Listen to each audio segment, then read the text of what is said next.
Hello, everyone. Welcome to Mongabay's webinar series for journalists. I am your host and moderator, Mike DiGirolamo. Thank you for tuning in. We are coming at you live from YouTube today, and unlike past webinars, you'll be able to watch this on our YouTube channel tomorrow, but please make sure to subscribe to our YouTube channel for further updates.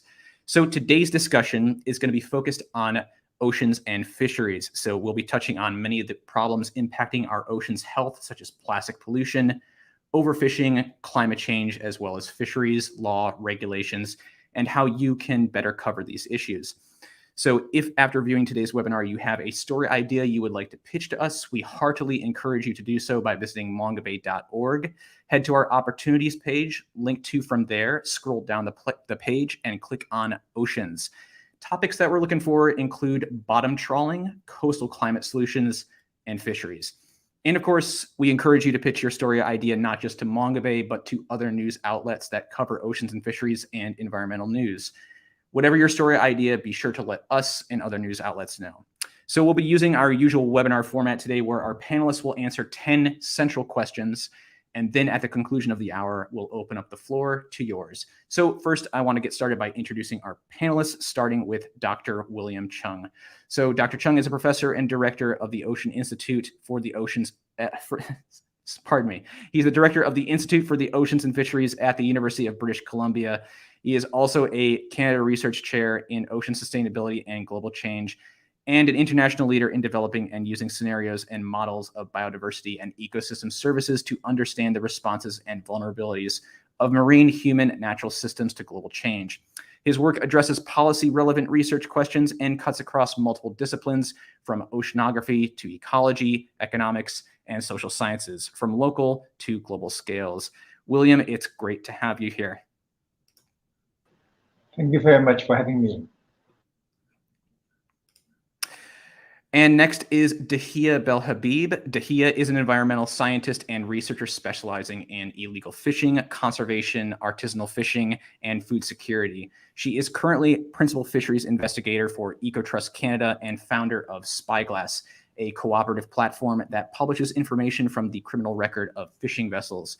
So her research investigates links between the fishing industry and the illegal drug trade, and the conflict between artisanal fishing, illegal fishing, climate change, and international fishing subsidies. She has also advocated for the decolonization of ocean science and greater equity within that sphere. Dyhia, it's an honor to have you here.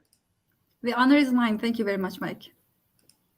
And lastly, but certainly not least, we have Colin Schultz. Colin is the senior editor of Hackeye magazine. Before joining Hackeye, Colin wrote for Smithsonian Magazine's Smart News and was a contributing writer and editor for the American Geophysical Union's newspaper, EOS. His freelance writing has appeared online or in print for Popular Science, Discover, New Scientist, Scientific American, and others. Colin, we're so glad you could be here. You're muted, Colin. Great start. Thanks for having me. I'm happy to be here. Great. So let's get started. I am your host and moderator, Mike DiGirolamo, Audience Engagement Associate from Mongabay.com. So for those of you just joining, I'm going to give each panelist a chance to answer 10 different questions that we're going to be covering today. And then we'll be holding a 15-minute audience question and answer session at the end of this hour. So if you have a question, I just humbly ask that you save it until that time. Please don't forget that you'll also be able to view this entire webinar on demand on our YouTube channel once the broadcast is complete. I will edit the show notes within 48 hours with timestamps and any resources that were shared in the chat. So let's go ahead and get to our first question. So the ocean faces numerous threats right now, including warming and acidification due to climate change, overfishing, and pollution. What kinds of news coverage about these issues do you think is most productive? What helps move the needle towards some kind of solution as opposed to being overwhelming for readers? I can go first. So I would say that obviously there's a pandemic, there's a wars. There have always been wars out there. And it's quite overwhelming to cover statistics and saying that the ocean is also doomed. So this question is really turned in a very nice way. It's like how not to overwhelm readers.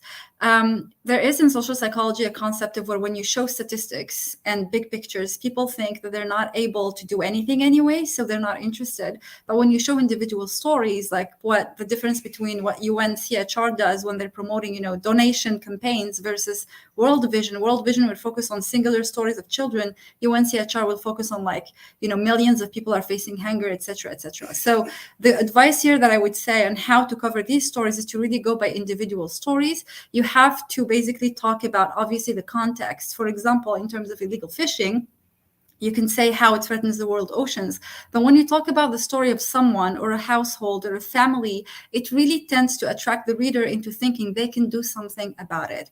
And when you present that in such a way, you can close the story with a statement of solutions that you will find often, with the experts. So for example, in my field, I would often say, go for locally caught fish if you have access to that, or at least regionally caught fish. Go for fish that may be certified with all the certification schemes out there, and then you list them in the story. So I would say that starting with the context of what's going on without necessarily dooming or glooming the story, then talk about how that impacts real people with their names, with their families, their jobs, their livelihoods, people that get smuggled to go to another country because they have no livelihoods left there, and then finish it with what solutions could be by talking with the experts in the field. The mic is yours.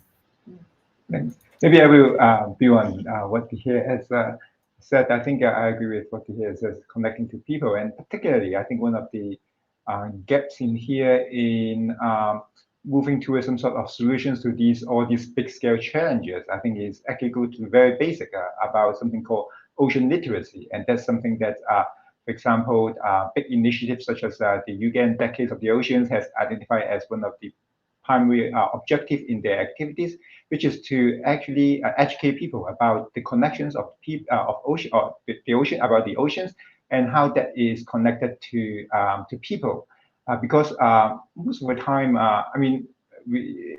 except for people who live in the coast, or even for them, they don't actually are aware of the many connections that almost every aspect of their everyday life is somehow connected to different aspects of the ocean. And thus all these big scale changes and drivers of change and stresses that affects the oceans and their sustainability also affect them. So I think by bringing in the stories, particularly linking to their people's everyday life, and then linking it back to how the ocean changes through those threats would affect their life would be really important. It's partly to make them aware of the effects that they would be felt, as well as educating them about that connection. One of the examples is that recently we published a paper that shows that the changing fish stocks distributions because of climate change actually affects the seafood that is being served in seafood menu. We did a survey of seafood menu in Vancouver area and found that in the last 130 years, there have been changes that is associated with climate change. And that's amazingly attracted so many interest on the story, because that really affects people in a way that that they haven't thought of how climate change will affect them through the oceans. And so I think that really made me recognize the importance of making that links. And I think that then we can talk about some of the things that would allow even individuals to help with contributing to the solution, and thus empowering them to be able to see themselves as part of the solution as well. It's not something that they are effortless in affecting, like the big scale global international negotiation that many of the individuals feel that they don't have to say about that. But then with this kind of personal linkages, I think it really empower them, provide them opportunities to tell them how they actually will be part of the solution, and thus empowering them to take actions. I will stop here, and thanks very much. I have a similar kind of answer. Actually, I think it builds off of the previous two answers to this. But I mean, the problems like plastic pollution and climate change, they're absolutely massive problems, right? They involve the entire planet, and they touch everyone. They have huge consequences, and they are far beyond any one person's ability to solve. It just makes the whole experience of learning about them and reading about them super overwhelming. when crafting stories to try to cut through that, I think the key to making stories that are optimistic or hopeful or that try to give people a way forward is to really tighten your focus, much as the previous speakers have said, but don't try to tackle it all at once. Don't try to tackle all of plastic pollution. You know, climate change and the rest, they're massive problems, but they're being caused by millions of tiny decisions. So I got this line from one of my teachers in journalism school, and I kind of spread it everywhere I go. I think it's a very helpful key to tightening and focusing stories. And the line is this: it's, a story is someone doing something for a reason. So if you can focus your story on someone who's really passionately trying to solve one of those tiny problems, or better yet, someone who actually is solving one of those tiny problems, maybe just in one place, it lets people see that, yes, you know, we can do something about this. So at Hackeye, we do this a lot. We really like to run profiles of research in progress. So for instance, we ran a story that was profiling an experiment to turn the waste from desalinization into fertilizer, or people who are developing a new way to turn carbon dioxide waste into limestone, just efforts to try to tackle some of these problems. But on a broader note, I think it's important when you're putting together a story to always stop for a second and say, okay, there's this problem, there's this big problem. What, if anything, can we do about it? Even if the answer is really vague or predictable, like stop using fossil fuels, just giving people something to point them in the direction of where you might go to address it it's better than just leaving someone hanging with yet another thing to be worried about. And that's actually a really good segue into our next question here. So the next thing that we're going to cover here is, what mistakes do you see journalists making when covering oceans and fisheries? And you kind of sort of, you know, mentioned some of them. And what can they do to avoid them? I'd be happy to go first because I was the second. It's a bit of a shift from what I was just talking about, but there's this, you know, if we're talking solutions, if we're talking proposals and technologies and devices and all these things, there's a broad trend within journalism, and I think it's part of journalism, but journalists are almost by definition attracting to new things. And in general, it's fine. You know, new things, new events, new technologies are interesting and exciting, and you want to tell people about them. But there are a lot of problems facing the ocean, and you have a lot of entrepreneurship and innovation rising to meet those challenges. So for people who like new things, this is great. It gives you a lot to think and write about. But the new thing, you know, the new tool, the new business, the new solution, it's not necessarily a good solution. We've seen so much technological development and advancement for so long that I think it's really easy to sort of assume that progress is progress, but that's not always the case, right? So I think one of the major things that people do, especially in this space, is not being skeptical enough.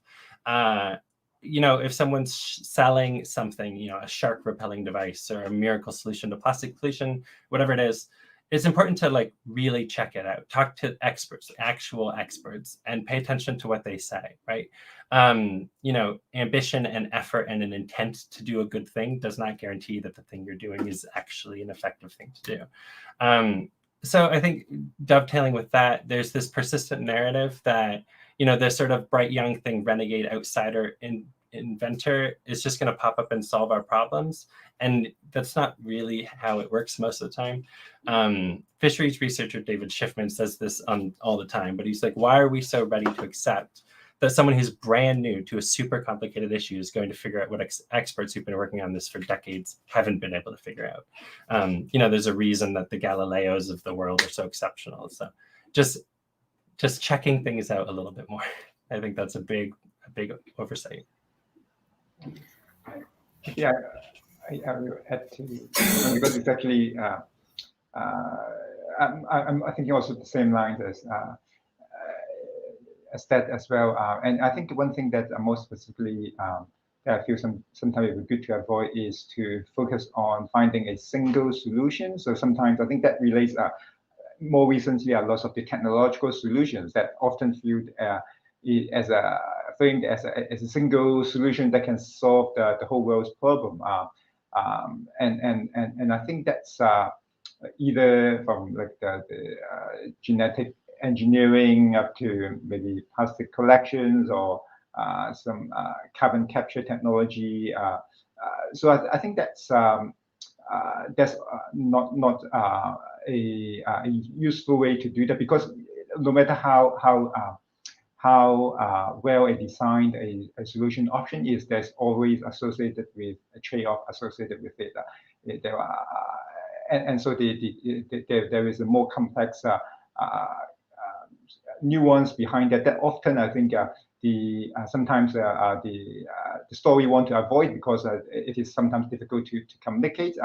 But then it is important, because that really is the crux of whether a solutions can be implemented effectively, or is effective or not. And that a binary framing of whether something is either good or bad is not good, because that it really referred from the perspective of different people, different contexts, and for solution options to a lot of these really complicated global challenges to the oceans. The context is actually fairly important, very important in identifying what options actually is effective or not. Some options can be effective in one area, but not the other in the other. And another things in relation to that is that sometimes we forgot that actually we know most of the problems could be solved with the solutions that we know of, and that we have evidence that those problems can be solved. Like take overfishing. We know that effective conservation and fisheries management can rebuild fish stocks. It is just that there are trade-off behind implementing those solutions that is actually blocking or making rendering those the implementations ineffective, or like rendering the actual decisions on having those policies a problem. And so for a lot of the other issues, we know the solutions, we know what is working, and we actually also know what is blocking the solutions. So I think identifying actually what is the barriers to those existing and known solutions would also be helpful, rather than like focusing on trying to find the next new solutions that can solve the problems that existing solutions that we cannot. But then actually it will be associated with probably the same kind of challenges that our current knowledge about solutions would be facing as well. Thank you. So I'm going to chime in, adding to that a little bit. So a mistake that I've seen in the past is really not embedding oneself in the contextual issues we're discussing, and not being able to nuance between, the reality, the contextual reality, and basically the excitement behind the solutions that we see, oftentimes blanket solutions that we can see. For example, if I follow up on what William and Colin had mentioned earlier, there are a lot of technologies that are emerging, and they're often welcome, actually, because each technology can add into the cognitive or the group's cognitive diversity there. However, there is a lack of necessarily, like, between the excitement and like the fact that it's all new and shiny, there is a lack of understanding of the ethical or the potential unethical consequences that such technologies can have. And it also goes for blanket or worldwide blanket solutions. For example, we've seen that the World Trade Organization has come to an agreement after over 20 years of negotiations, and obviously people were quite excited about it. It was all over the news. The problem is that we didn't necessarily see the potential issues that might arise, because they were so excited to get an agreement that the agreement was not necessarily inclusive. And that's one mistake that I see a lot in reports, where we don't necessarily nuance the actual solution and the harmful effect that it might have. It does not mean that it's a bad solution, because solutions will always have positive and negative impacts, but we have to weigh it in. And this is the excitement makes it, it's great, they've reached an agreement. We don't necessarily look into the rest of that. And that I feel is a mistake. The other thing that I would say is not necessarily, and as an expert, I'm going to say this quite openly, do not necessarily take the word of experts for it, because we are all human and we are all biased. So when I write a paper and reporters reach out to me because they want to quote or something like that, I would really expect, and this is a mistake that I often see as well, I don't see ground truthing of that particular piece of research, those recommendations that I say as an expert in the actual news piece or the actual report by the reporter. What I mean is that you always have to have other resources that are cognitively different. So it might be a fisherman, it might be a politician, it might be anything that is inherently different from my own perspective, to be able to have maybe, an opposing opinion, maybe something that is more grounded on the field that is actually going to help advance the solutions that we have. Something that we say in the industry often is that if a solution is not implementable, if not everybody agrees to it, and if it's not possible to implement, then it's not a solution and we should move on. And that's necessarily, so there are, solutions, existing solutions, but the idea that they're not implemented is embedded within the lack of nuancing. These solutions are not implemented for a reason. Why? That's something that is necessarily not always covered that would really help advance the issue at hand. Great. Thank you, Dyhia. And actually, on that note of solutions, we're going to switch to sustainable aquaculture. It's emerging as a solution for feeding the world and enhancing the sustainability of wild marine ecosystems. So what do journalists need to know when covering this issue? Maybe I will start first, since I think we are taking turn. I think there are many aspects of that I think journalists should cover regarding aquaculture and feeding the world. But maybe I will mention one thing, and then other colleagues can also add to this. I think to me is a solution for whom. It's really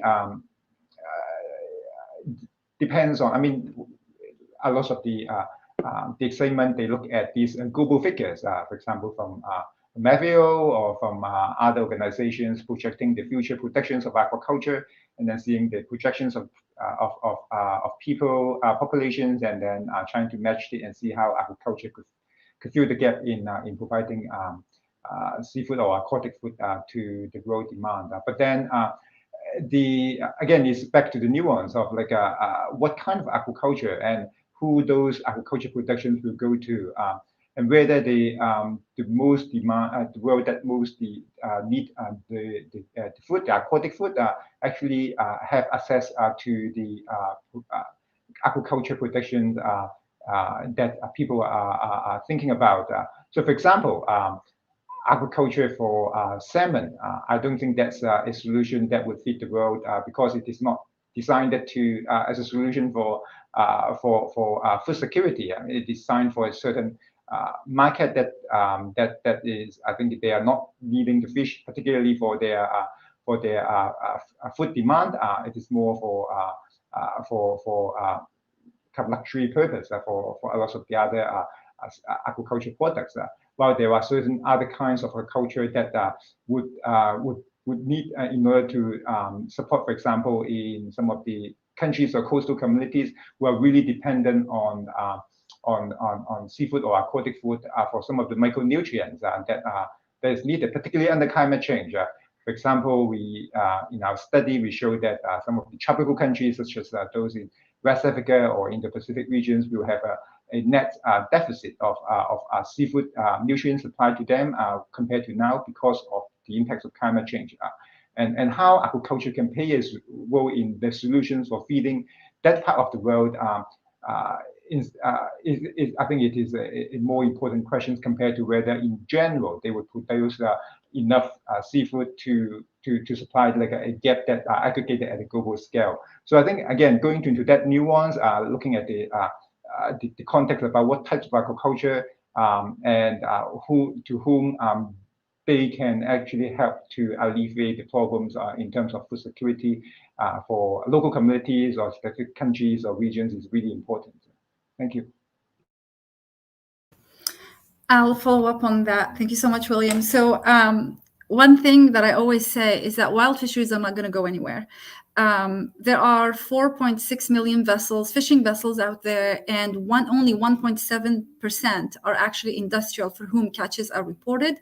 And the remaining, which is over 98%, we don't know how much they're catching. But what we do know is that those are the fisheries that feed the world. currently. Those are the small-scale fisheries that are, destined for local consumption, regional consumption within the most vulnerable communities out there in the world. So when you cover, or reporters cover, aquaculture stories, they have to always keep that in mind, is that these wild fisheries are not going anywhere and they should not be going anywhere. It's not necessarily an alternative. It's a complementary, if you will. I'm talking about sustainable aquaculture here. So those aquaculture systems that do not use wild fisheries to feed the fish, which is a lot of what we're seeing right now, as William mentioned, with salmon fisheries, are they're so problematic for the environment in terms of like the use of wild fisheries or wild fish feed, the use of antibiotics, etc., etc.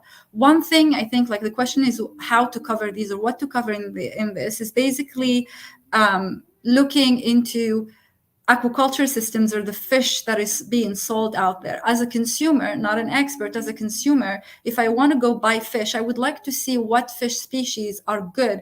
Farmed fish species are good. We see a lot of what we call Atlantic salmon, and most of the people that I know that buy Atlantic salmon think that it's actually wild salmon.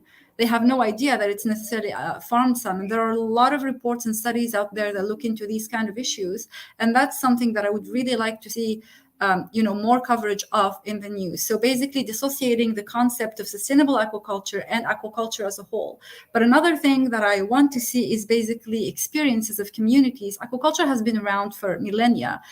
Sustainable aquaculture, I would guess, sustainable aquaculture systems. So I want to read more of those stories on how communities got away with hundreds of years of using, for example, the Akaja systems in West Africa, where I always thought it was a fishery, but it's actually an aquaculture system, which is quite extensively out there, and it's not polluting. It's been around for a couple of hundreds of years, if you will. What I don't want to see is the colonizing narrative that aquaculture is going to save the world, because it's not necessarily going to be the case. People have traditions, they have cultural values, they associate with certain fish species, with the use of their adjacent waters. So we have to always keep that in mind when we cover these type of stories. I think we're going to be echoing each other a lot, but the word nuance is really going to thread through this whole thing. So, I mean, aquaculture means a lot of things, and it means different things in different places, right? So we did an editorial package at Hakai called Big Fish, the Aquacultural Revolution, which was kind of trying to get at this exact question of like, what is the future of aquaculture in feeding the world? And it's, what's it take to get there, and what and where and how and why. So one thing is that, I mean, for people who were sort of new to the beat or just getting their feet wet in this field, the nuance of it is very important. So aquaculture means a lot of things, and it means different things in different places. So if you say aquaculture in British Columbia, for instance, people might immediately think salmon. In other places, they might think oysters or tilapia. So different types of aquaculture have wildly different problems and advantages. And beyond even the fish that are being farmed or the shellfish that are being farmed, there's different types of aquaculture, right? So you can break it out even further. There's vertical farming in like a skyscraper. There's on-land tanks. There's nets in the sea. There's fish in the open ocean that are ranched. And there's practices like sea gardening, which is, a millennia-old tradition that's incredibly effective, but not commonly used. So like each of these different species, technology, technique pairings per location, it's frustrating because you can't just pull a thread and blanket statement the whole field. So you really have to get into it, like what kind of farming and where, by who. So it's important really to just speak about a specific type of aquaculture when you're reporting and discussing things, and not try to lump it all together, because it's just going to get lost in the mix of details. And on that note, I know this is a pretty big question, and it's obviously going to be context specific, but what should journalists be looking for then when what should they look for when visiting a fishery for a story? May I chime in first? I'm going to start by what not to look for. Not another Chinese or China as a bad guy story, please. We've seen a lot of those. I think that it's okay now to let go of that. When going to a community, looking for basically, I work on illegal fishing and maritime criminality in general. So something that would be really new would be looking into the individual story of what drove somebody to do that. looking for, again, the term nuance. So looking into the contextual values, looking into, if you look into a story of illegal fishing, look into how the community reacts to that. Look at how who is doing that. Obviously, this is what the first thing that you would do, but investigate beyond the apparent. That's one thing that I always say. The apparent is going to be the one that always has the spotlight, which is obviously the Chinese fleet over and over again. But there are so many stories embedded, and hearing the voices or listening to the voices of the people that you're meeting on the ground, especially the communities, are going to lead you to really nice stories that are extremely new, very glamorous as well, because you're looking for readership as well, beyond the common narrative that you have one bad guy and it's basically China. I'll go first. We'll just keep switching up the order. So, I mean, my answer to this question really pulls off of what we were discussing in the last section, which is there's a lot of emerging research that shows just how huge small-scale fishing is.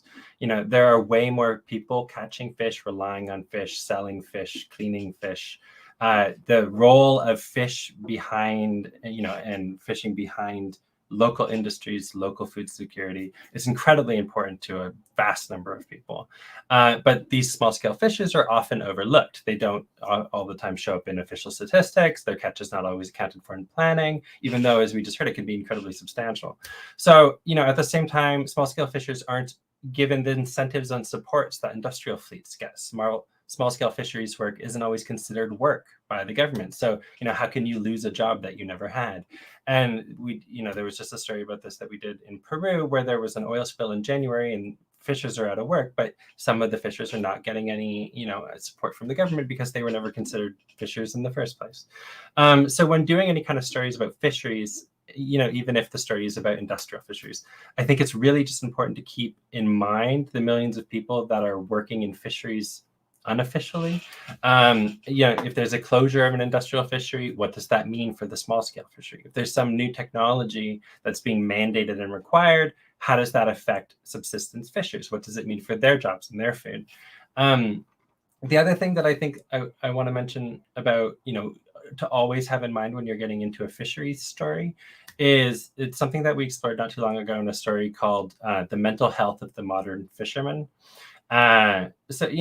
We're facing massive problems, climate change and overfishing and all the rest. And some people are affected incredibly directly by this. It's the fish that you fish that are migrating. It's your fishery that collapse.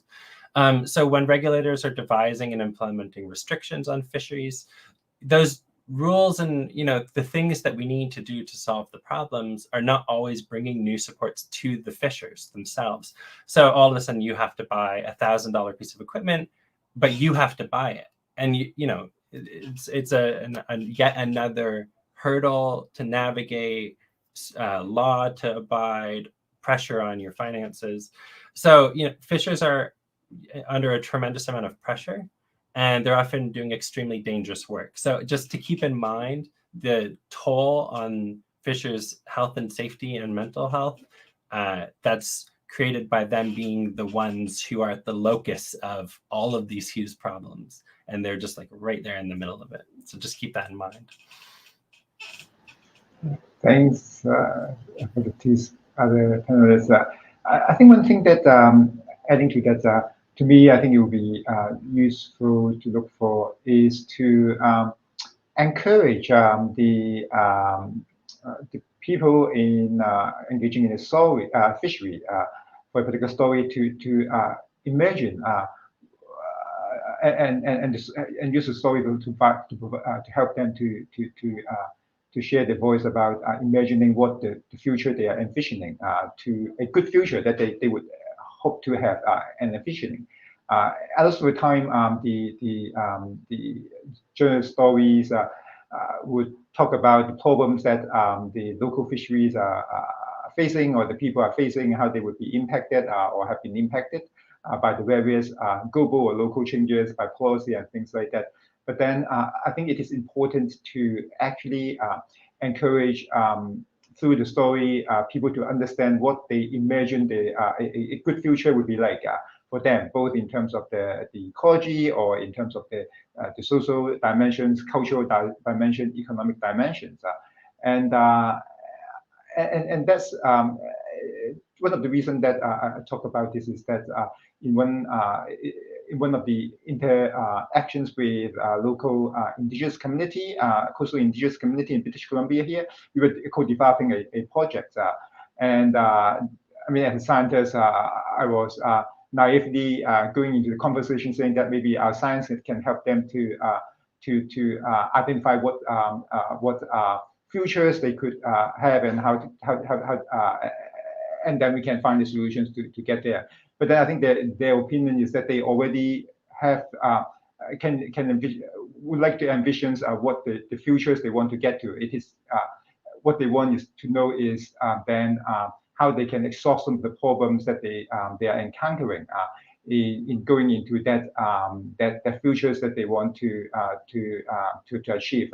And I think similarly, a journalist going in there may actually help them to tell their story about what actually the futures that they want to be, and what are the barriers that they see in getting to there. And I think that is the first step to help move the conversation to a more positive note by identifying a good future, and then also possible pathway to go there. What are the barriers, and so there will be also potential solutions that one can solve those barriers.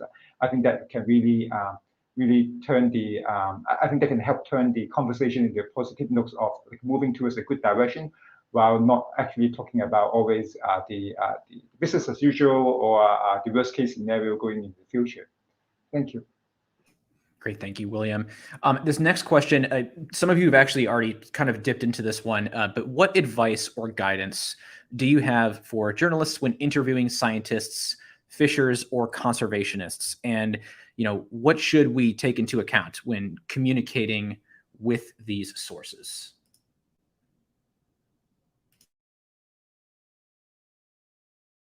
I can go first again. So one thing that I would say here is, and this is very important, is not to expect the sources to do all the work, basically in terms of analytical, even though they're experts, you have to embed yourself always within the work that they're doing to be able to understand. It's quite overwhelming, to be honest, sometimes. So it's really ideal to diversify the sources as much as possible. The other thing is to always understand context when you reach out to these sources. And the context is that we basically eat fish more than we drink coffee. So the reality of like the oceans are doomed, overexploitation, all of that. Yes, there's some type of reality that embraces that.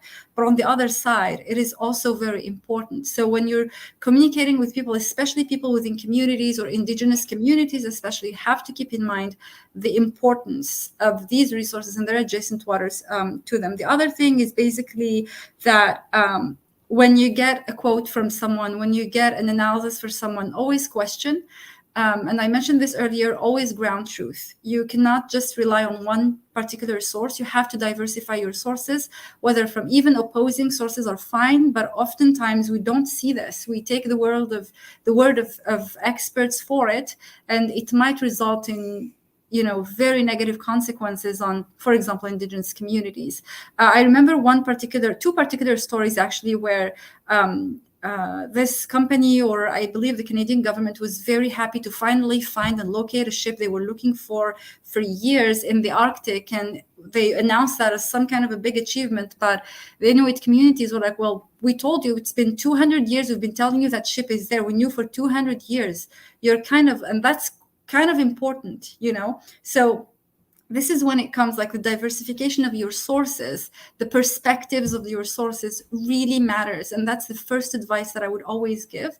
The second thing is to always make sure that you understand context when you reach out to these sources. So investigate what your source is coming from. If you ask a question to a researcher that is a fan of what we call the individual transferable quotas, he or she or they may not perceive individual transferable quotas as being harmful as when you question or when you interview a fisherman in a BC community, for example, or in any other community in New Zealand or in Namibia where they use these kind of management tools. You will have a completely different perspective in terms of governance, in terms of ownership of the resource, sometimes even in terms of loss of livelihood and even loss of life, generating slavery, and you would hear really shocking stories. So again, diversify your sources. That's the number one advice that I would give.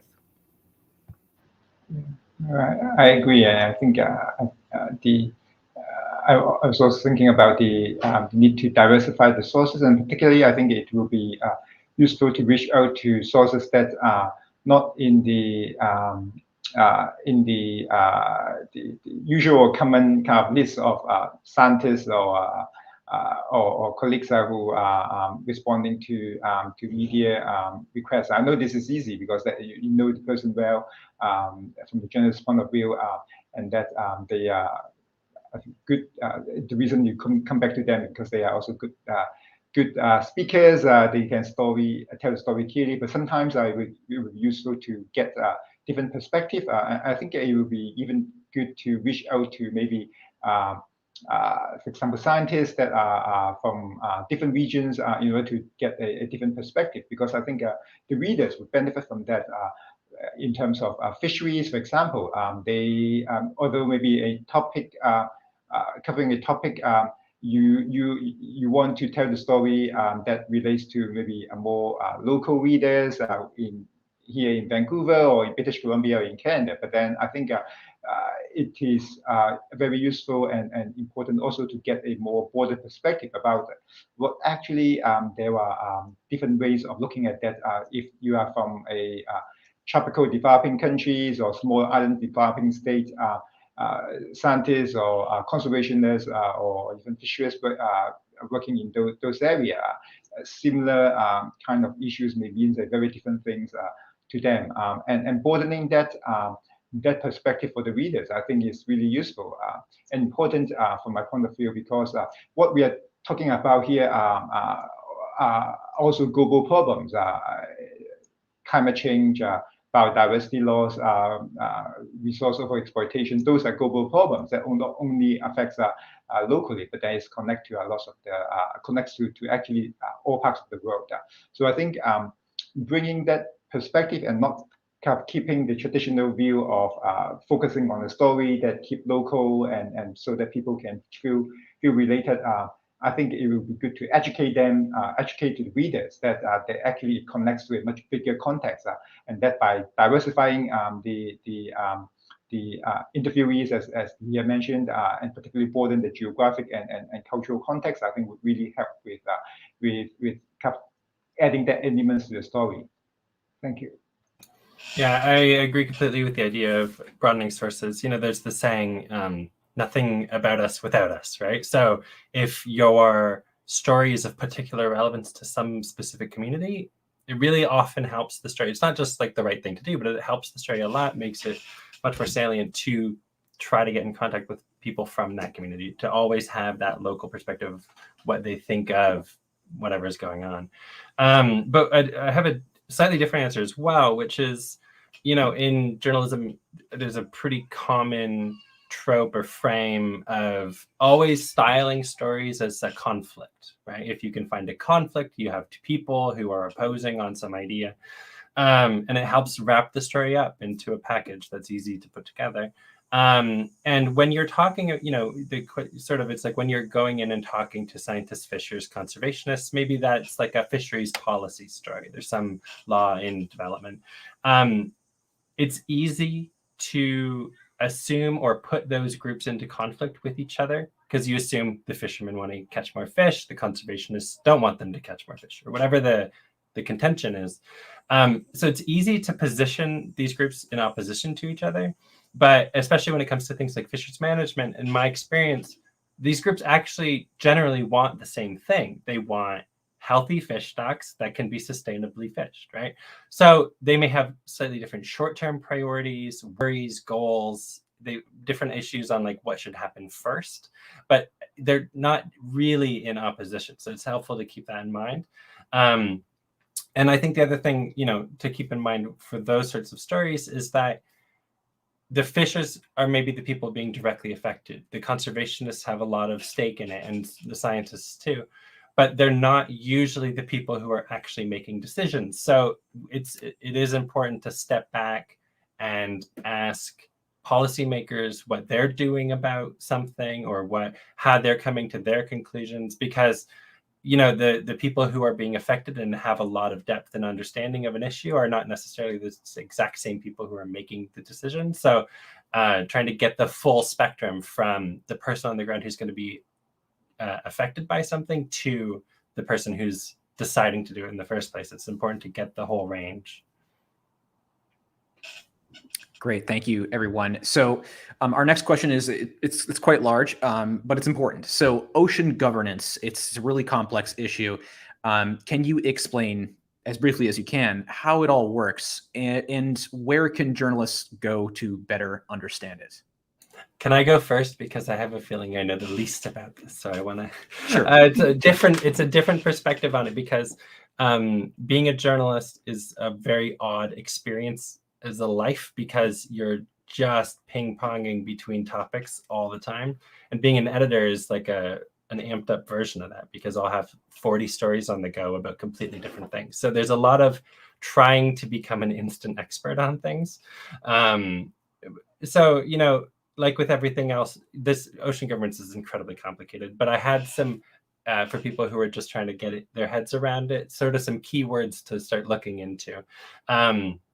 I think the big picture structure is realizing that different oversight structures exist in different places. In a country's territorial waters or its economic exclusive zone, it's the country's government that's making most of the decisions. In international waters, laws are governed by a handful of groups, mostly different wings of the United Nations. So those branches regulate different issues. Like the International Seabed Authority has jurisdiction over the deep sea and deep sea mining. The International Maritime Organization handles shipping. The big legal framework that you kind of need to get your head around is the United Nations Convention on the Law of the Sea. It's not overarching. Countries have to sign up for it. Most have, but there's some notable exceptions, like the United States is not a signatory to UNCLOS. So to really start to get your head on it, I try to understand UNCLOS and the UN's different branches here. The other kind of keyword I think that helps make sense of a lot of things is the idea of flag states. So in international water, every vessel and every structure belongs to someone. And the vessel has to fly a flag of a country, and technically that vessel is subject to the laws of the country whose flag they're flying. So once you can get your head, once you get that, a lot of other things kind of start falling into place, because it's the responsibility of the flag state to police, regulate, and enforce the activities of the vessel. So where it gets murky is a very closely related thing called flags of convenience, which is that some countries allow people to buy and fly their flag, even if that country has little or no interest in regulating or enforcing things. So those are terms that are going to come up a lot when you start getting into illegal fishing and at sea crimes at sea. So if you can kind of get your head on flag states, flags of convenience, and UNCLOS, that's a good start, I think. Can I add some weight in there as well? So governance is a very broad term to define. It always is. You can imagine it, thank you so much for Colin for the explanation. It's really great.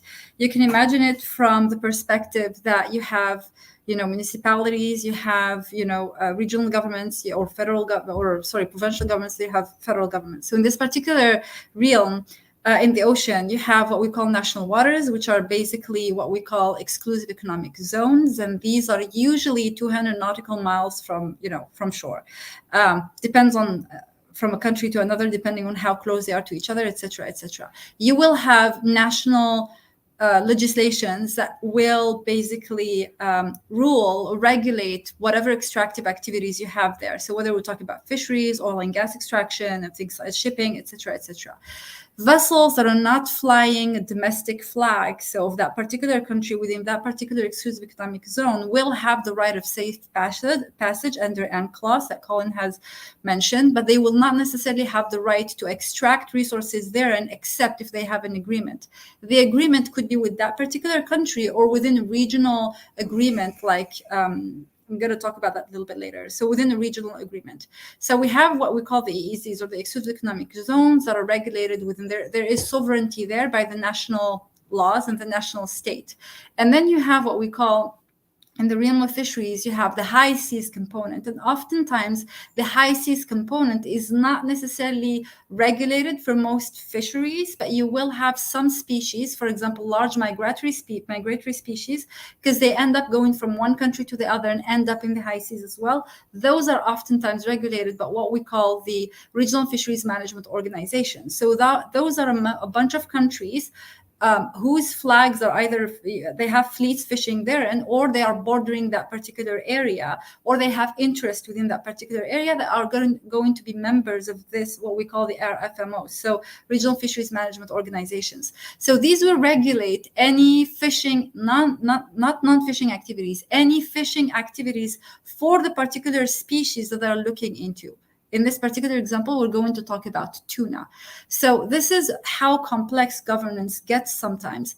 Notwithstanding, for example, if you have a fishing boat that is in the high seas that traffics drugs, people may not be thrown, sanctioned, because there is no sovereignty over the high seas. You can literally get away with murder in the high seas, even if you get caught, because there is not necessarily, a jurisdiction there. It gets really tricky, really complicated when we're talking about the high seas.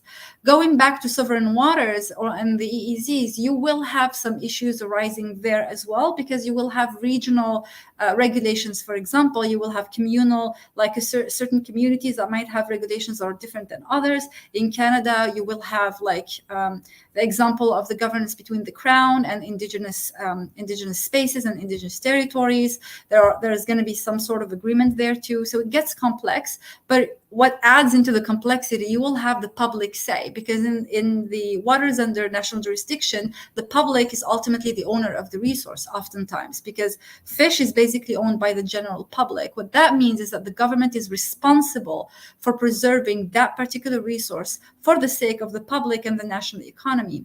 But at the same time, under UNCLOS, if a government is able to demonstrate that they have what we call a surplus, they have to basically offer that surplus, if they cannot exploit it themselves, to another. They have the term shall. So basically they must, if someone is seeking to catch that surplus in terms of fish species, another nation, that they have to allow them, because they have a surplus they cannot fish themselves. And this obviously opens the door to a lot of abuses in the space and in a field where we don't necessarily have a lot of data to justify such surplus. I'm going to stop here because there's so much to talk about. I'm going to give the mic to William. Yes, no, I totally agree. I mean, it is a whole program in the curriculum in university.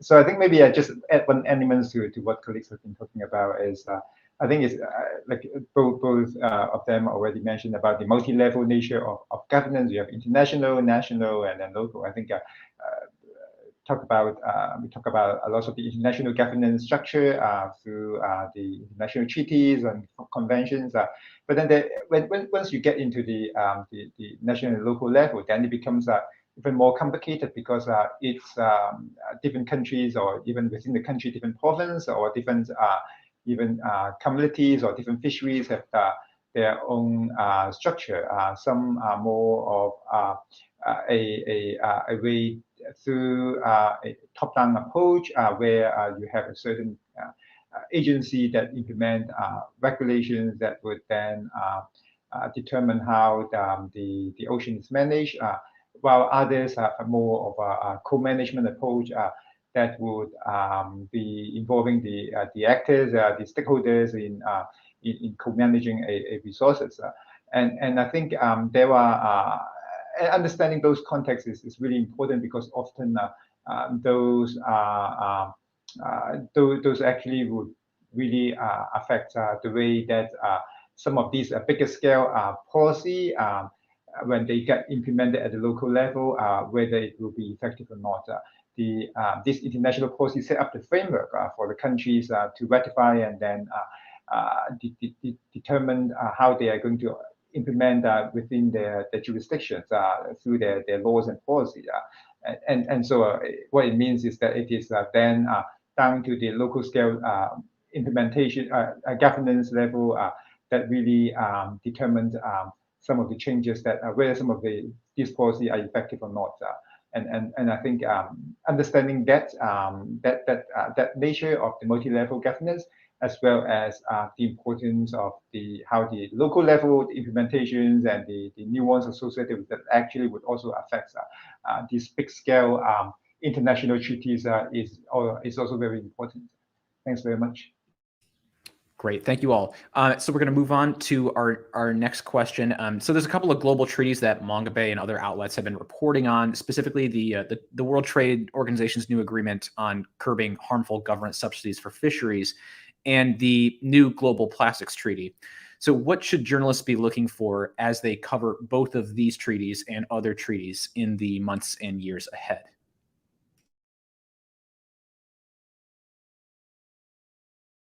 I can go first if anyone wants. I think it's important to keep in mind with big agreements like this, big international agreements like the Global Plastics Treaty, or even earlier ones like the Convention on Biological Diversity's HE biodiversity targets or the Paris Accord, is that these agreements are kind of more ambitions than specific steps, right? So they set a goal, but it's up to the countries that sign on to the agreements to figure out how to meet the goal and to do the work to get there. So that is where we come in a sense. So I'm not an expert on any specific issue or topic, but I would be looking to ask the same types of questions about these new treaties as we do for other big international ambitions. So things like, are the steps that my country is taking to hit their targets actually helping or superficially helping? You know, are people cutting corners to get a political win to say they did the thing when they didn't actually do the thing? So as an example, and you know, you'd keep an eye on similar sorts of things going forward, we did a series of stories about marine protected areas in Canada. So Canada was trying to hit its target of protecting 10% of its marine area by 2020. There's a new target now, it's similar, it's trying to protect 30% by 2030. So in the late 2010s, the government was setting aside areas to try to hit this goal that they'd set of 2020. But when we talked to scientists, they had a lot of concerns about how Canada was doing that. So the idea of the target was to really protect 10% of the area by 2020. But Canada was taking something like a fisheries closure and counting that towards their tally. In other places, they were counting an area as a marine protected area, even though that area was still allowing oil and gas exploration. So to the scientists that we were talking to, the steps being taken were not meeting the targets, right? So I will note that Canada has since put in some new rules around how it decides things like MPAs. And I at least have been hearing a lot less of that kind of criticism since. But with things like the Global Plastics Treaty, how countries are trying to hit that target is definitely something to keep an eye on. The other thing to watch, kind of runs through this whole talk is who's winning and who's losing when trying to meet those goals. Who is making the decisions about what steps to take? How are they making those decisions?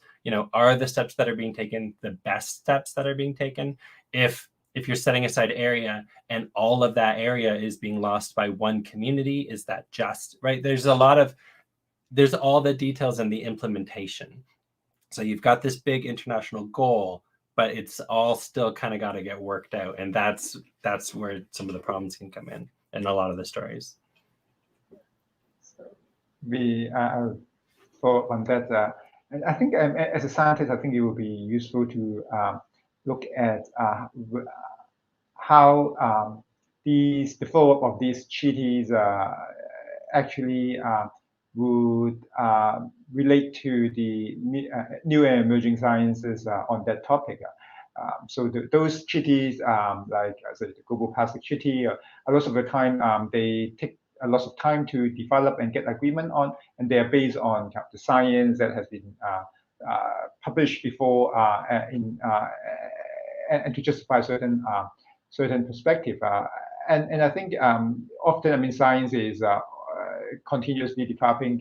It doesn't stop after the treaty is signed.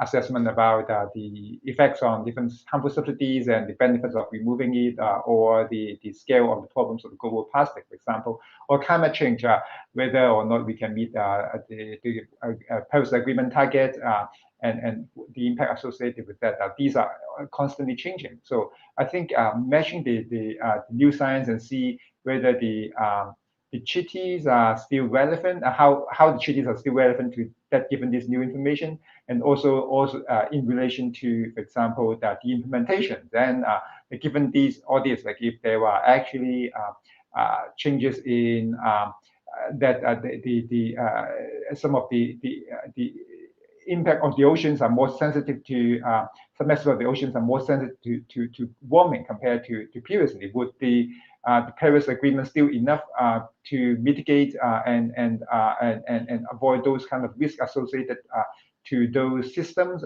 And this provides an example of a follow-up stories about these in relation to some of the latest science, and how that can then relate to these treaties, the effectiveness, and whether there is a need to adapt that in subsequent implementations. Thank you.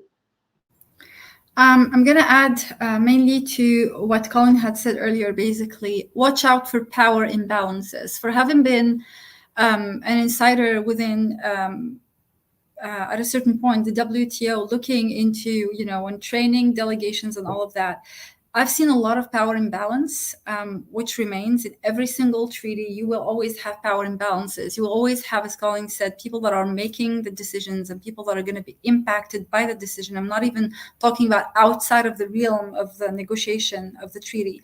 So, for example, in the particular case of WTO, we had countries that were talking about the exemptions that might be applied, especially for the small-scale sector, which is often marginalized. And then you'll have countries that would say we cannot start looking into nitty details there. And I've heard actually this within the realm of the negotiation. So we cannot necessarily always take it for granted or take it as a success or a good thing, although it's always a blanket solution. And oftentimes, as William said, the science is there.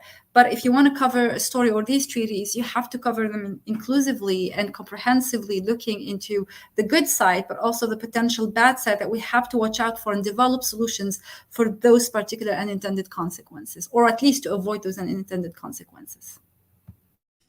Thank you, everyone. I appreciate that. So we do have just two more questions before we get to that audience Q&A. This next one is, what advice do you have for journalists covering illegal fishing and other nautical crimes? What are some story ideas or areas of coverage for journalists to look into? I feel that's a bit of my forte, so I'm going to start. So one thing that we always love seeing in news reports is the who, where, when, how. One thing that we're missing is often the why. So when you cover any type of maritime crime, there are so many crimes, not only illegal fishing. Try to find the interconnectedness or the interconnections, what we call transversal criminality.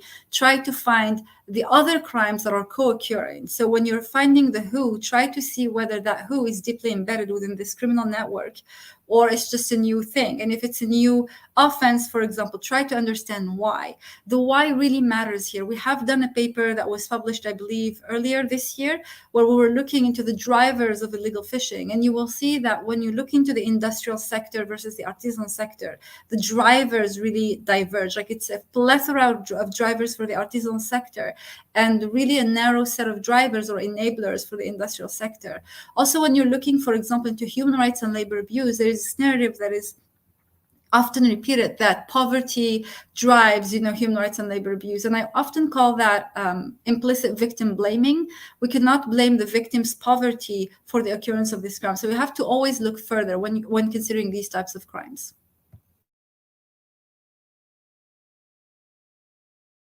So maybe I will add to that. I think it is really related. To me, among other things, is to look at the the intersections between illegal fishing and other aspects of issues in relation to the oceans. I think illegal fishing is one is a syndrome of many, as Dyhia mentions, of some of the drivers that are actually driving the human dimensions, the social aspect, as well as the changes in the resources.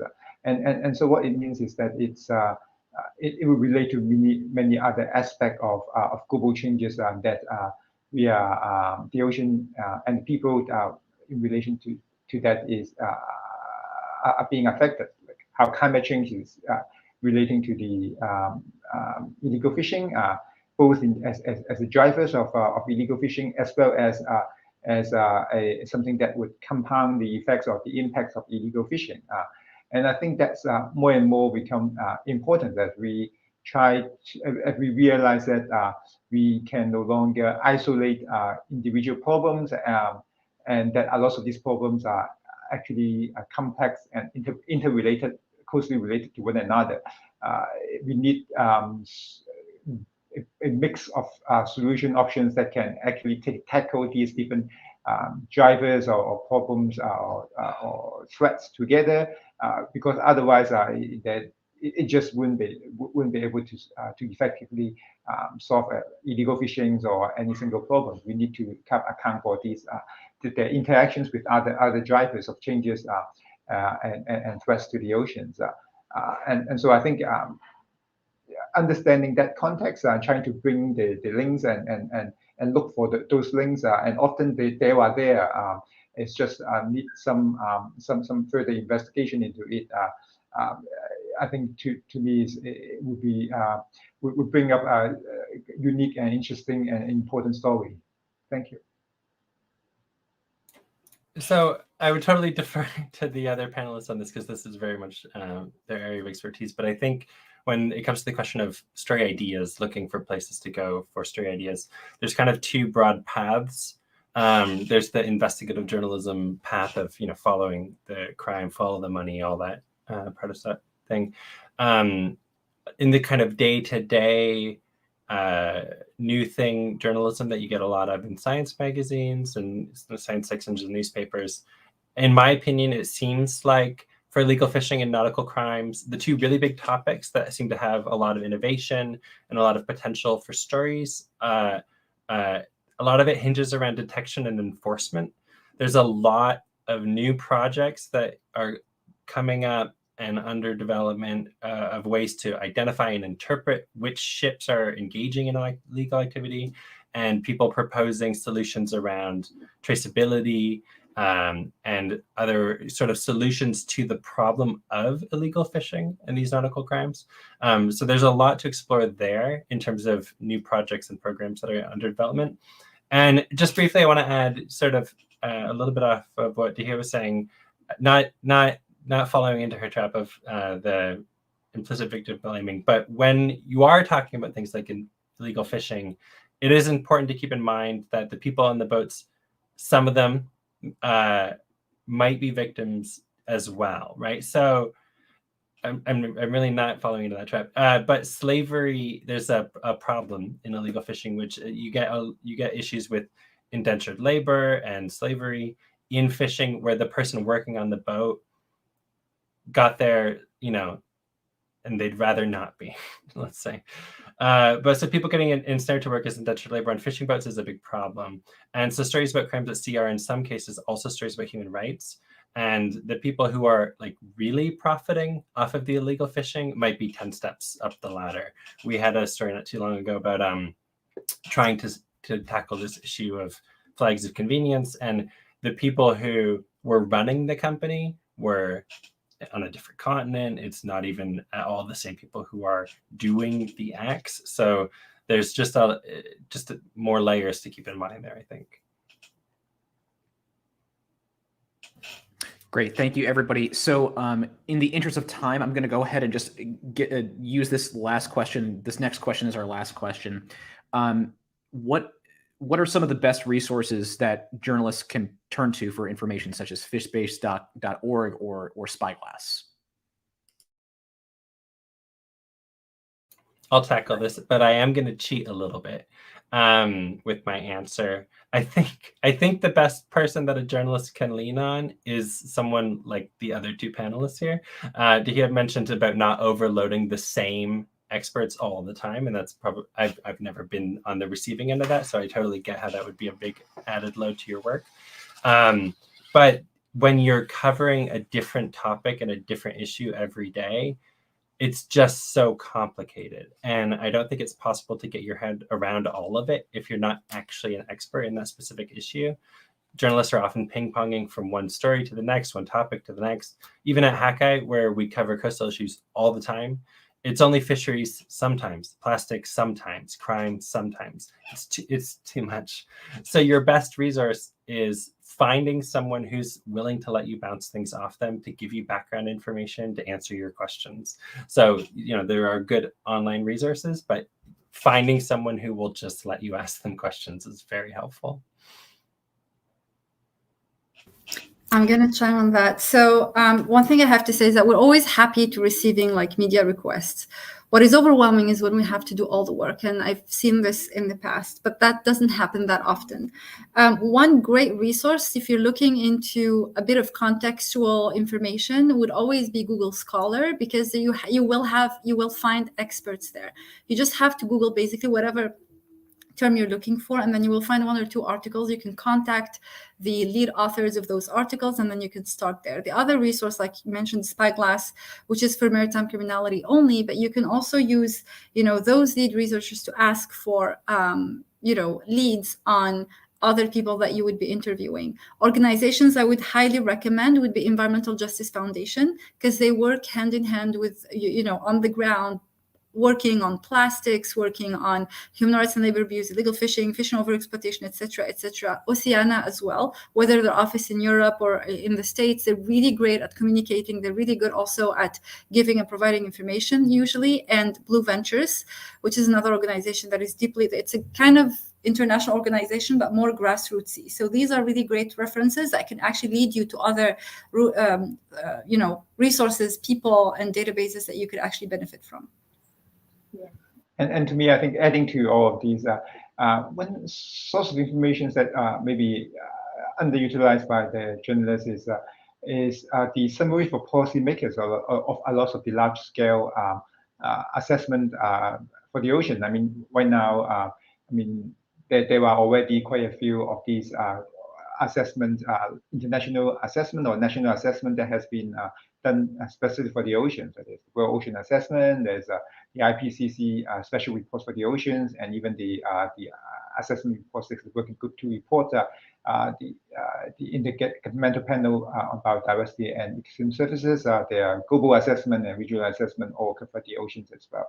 And the summary for policy, I think the long report often is technical, but then the summary for policymakers is designed for easily digestible by people who have some background, just some basic knowledge about the oceans, and those are often useful and more actually unbiased, less biased sources of information, where you can get a good understanding about the state of the art issues and science and knowledge on a wide range of different topics that covered by all these assessments. And then if you want to go into specific questions, often you can go to specific people or colleagues who are helping to put those assessments together. And you look at the list of authors, and often these assessments, particularly those that are run by the United Nations, they try to ensure that there is a good geographical coverage, gender coverage, although there's still not far from perfect yet, but still you get also a quite a diverse range of potential resource persons that you can ask for further questions. So I think this is among all the others that has been mentioned. I think this is also a very useful source of information, and those information are freely available from the internet. You can easily find that through just a simple search. Thank you. All right, everyone. Thank you so much. So that covers our main panel, and now we are going to transition into our audience Q&A. Again, we will have a hard stop in about 15 minutes here, so I just want to make sure everyone can continue on with their days. But I'm going to go ahead and start with our first question here, and it's, how does supplementation of wild stocks with hatcheries factor into the equation, along with restoration of estuary and other coastal environments? So anyone is free to answer this question. Yeah, maybe I can start first. I think there's hatchery is actually got quite a lot of increasing attention recently, and I mean, traditionally has been used as one of the way or that to help both conserve for conservation and for fishery productivity purpose. But then around the world, in most cases, the scientific information about the effectiveness of hatcheries actually is not a lot. There hasn't been a lot of solid, robust evidence of supporting the how well hatcheries contribute to conservation goal. And there are some cases that may have some benefits. But then the potential negative consequences of those are still being understood. For example, how the hatchery produce fish that often have a certain maybe less diverse genetic compositions may actually affect the wild population when they intermix with the wild stock, whether there is issues when you're tipping the balance of the ecosystem with more hatchery fish releasing to the oceans, the ecosystem responses to that. So I think that those are still some of the scientific questions that some of the colleagues are trying to answer, and that in general that still doesn't have a solid answer to that. So I think this is something that to me will be I would see that as something that would hear more and more, particularly in, for example, in our coast in British Columbia, where hatchery has been one of the major conservation methods for some of the salmon stock, and there is both the scientific debate as well as kind of the socioeconomic aspect associated with it. So that's also a very complex story, not just the science, but then also the socio-economic context associated with that. So I think that would be something that will keep coming up more and more in the near future. Great, thank you. Does anyone else have anything to add real quick? I do for this one. It was a perfect setup to plug the magazine. But this year, not even a month or two ago, Haka actually just did a multi-part feature series looking at exactly the question of hatcheries and their role and their history and the problems that they're causing, and issues around Indigenous rights and all of these the complicated questions around hatcheries. It's all focused on salmon hatcheries, but if you look for the paradox of salmon hatcheries, it is a 4-part series that we went into exactly this question. Great, thanks, Colin. Dyhia, do you have anything to add? I think it was pretty well covered. Thank you. All right, great. So we're going to move on to our next question from the same person. Any thought on the use of black soldier fly feeds raised on food waste to replace feeder fish meals used as feeds for aquaculture and monogastric livestock? I'm starting to think this person just wants to give me opportunities to plug Haka magazine, but I have another story for you. It's called Taking the Fish Out of Fish Feed. It's a story that we did a couple years ago as part of our Big Fish aquaculture package, and it dives exactly into this issue about alternative feed sources for farmed fish. And it gets directly into black soldier flies and some of the other proposed alternatives. So if you want to know more about that, then I would suggest that story. I was gonna say basically that anything that uses food waste, as long as the process is ethical and sustainable and does not have any hidden, sub-processes in it, would be in principle welcome. Again, I haven't read the stories on Haka. I will right after this event, trust me. But there is about 1,000 tons of food waste, I believe the stat is. that's 17 or 20% of the global food production. So it's really important to look into alternative fish meal, especially if there is something that could be used that is otherwise wasted. It's highly encouraged.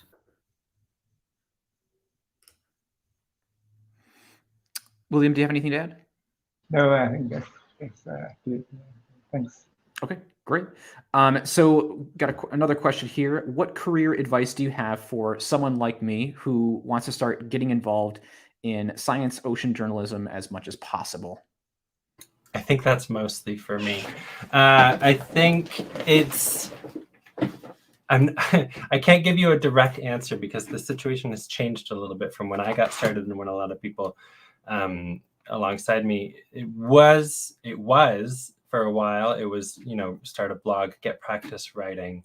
I think honestly, it is just start pitching outlets. You will have a varying success rate as you hone the craft of honing story ideas.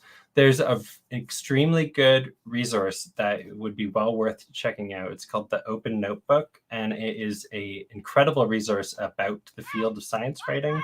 Great projects to work through, lots of information, great Q&As with places. They have a pitch database, they have examples. I would if I was just starting out in the field now, I would start with just, reaching out to magazines or other outlets that cover the things that you're interested in talking about, approach them with a story idea in hand, and be ready to workshop things from there. Thank you, Colin. Dyhia or William? And on my perspective, from my perspective as a source or a resource, I would say to your code of ethics speaks about you, and it will speak about you even before you reach out to a person. It's really important to keep that certain code of ethics when you talk to resources, when you publish your paper, give them context. How are you going to quote them? Give them their quote, to look into, like, as a person that often gives quotes.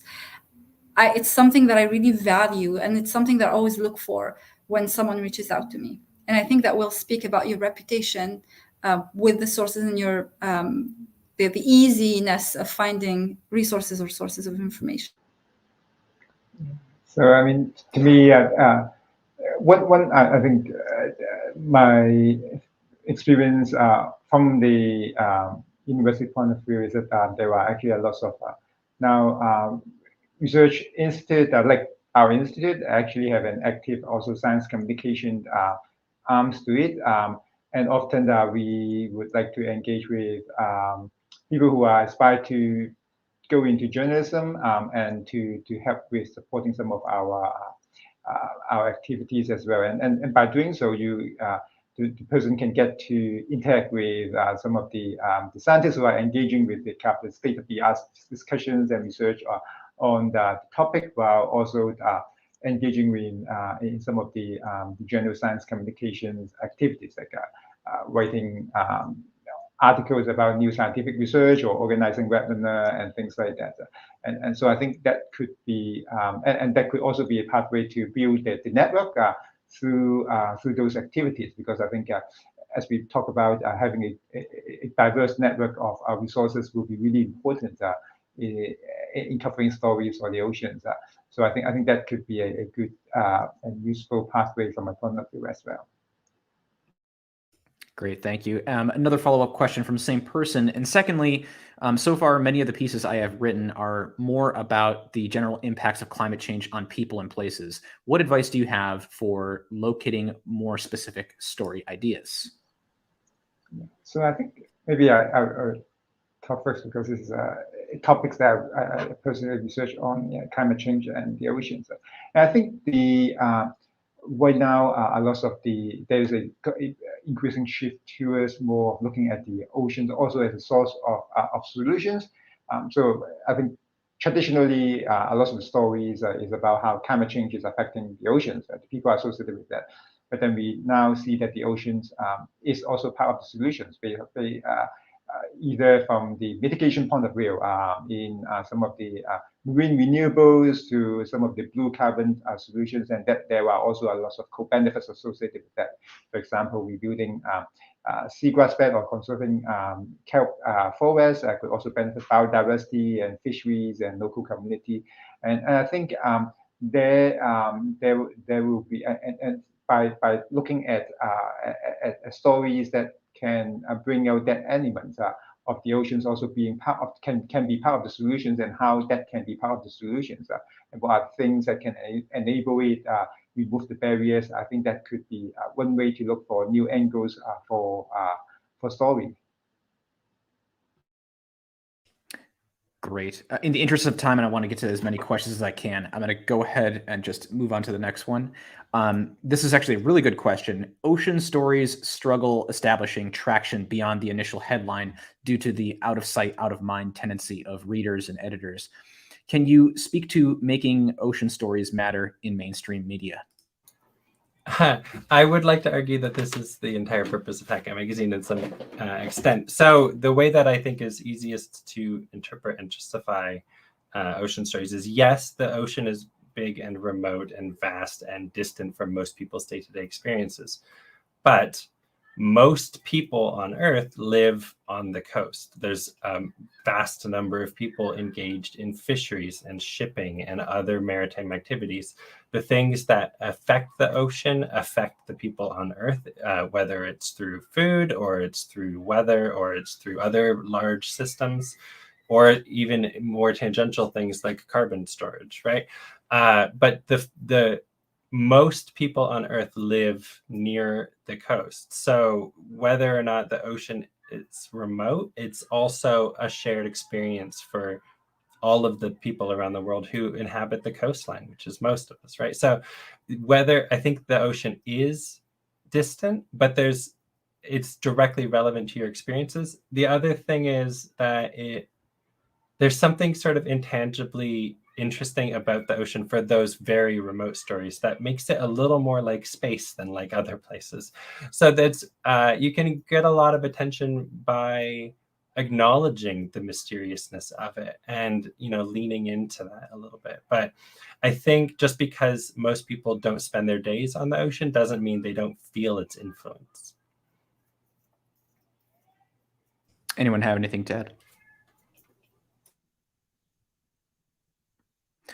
Okay. Well, folks, you know, we are approaching the end of the webinar here. So I just wanted to, you know, first of all, thank you all for joining.